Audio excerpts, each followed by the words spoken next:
અમરેલી તાલુકા police સ્ટેશનના નાના ભંડારિયા ગામે રહેતા નવલીબેન રમેશભાઈ બારિયા કે જે 2023માં નાના ભંડારિયા ગામે ખેતમજૂરી કરતા હોય અને ત્યારથી તેમની દીકરી મિસિંગ હોય તેમના દ્વારા અરજી કરવામાં આવેલી। આ અરજીની તપાસ કરતાં જાણવા મળેલ કે જે સમયમાં આજથી લગભગ 2 વર્ષ પહેલાં 2023માં એમની દીકરી ખોવાયેલ છે એ જ સમયમાં એક અજાણી ડેડ બોડી ડેમના પાળા પાસેથી મળી આવેલ। આ અરજી અમોત 11/2023થી અમરેલી તાલુકા પોલીસ સ્ટેશનમાં દાખલ થયેલ। આ ડેડ બોડીના DNA જે તે ટાઈમે પ્રિઝર્વ કરવામાં આવેલા। હાલના ફરિયાદી નવલીબેન સાથે તેને સરખાવતા તે પોતાની જ દીકરી હોવાનું જાણવા મળેલ। આગળ તપાસ કરતાં જાણવા મળેલ કે જે તે ટાઈમે તેમની દીકરીએ 2022માં ભાવેશ કટારા નામના વ્યક્તિ સાથે લવ મેરેજ કરવામાં આવેલા અને 2023માં એમને અમદાવાદ રહેતા હોય અને ઘણીવાર માથાકૂટો થતી હોય એ દરમિયાન દીકરી પોતાના મમ્મી પપ્પા સાથે રહેવા માટે નાના ભંડારિયા ગામે રહેવા આવેલ।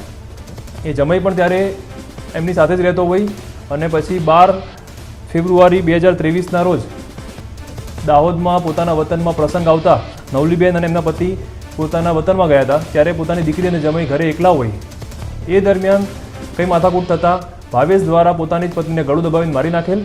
ત્યારબાદ એને ઉચકીને પોતાના ખેતરથી નજીક આવેલા ડેમના પાળા પાસે એમને લઈ ગયેલ। લોકોને ખબર ના પડે એ રીતે પાળામાં પથ્થર કાંટા મૂકી એને સંતાડી દીધેલ।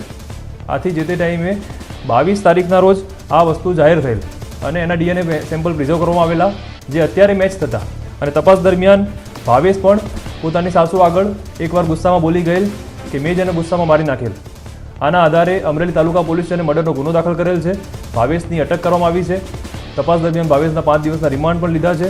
રિકન્સ્ટ્રક્શન પંચનામું કરવામાં આવેલ છે અને આગળ તપાસ કાર્યવાહી ચાલુ છે।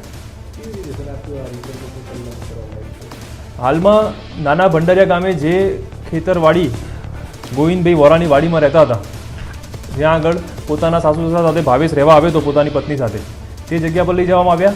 ત્યાંથી કેવી રીતે તેને પોતાની પત્નીને મારી ત્યારબાદ એને ઉચકીને કઈ જગ્યાએ લઈ ગયો અને તેને પછી એને સંતાડવા માટે શું પ્રયત્નો કર્યા એ તમામ રિકન્સ્ટ્રક્શન કરવામાં આવેલ છે।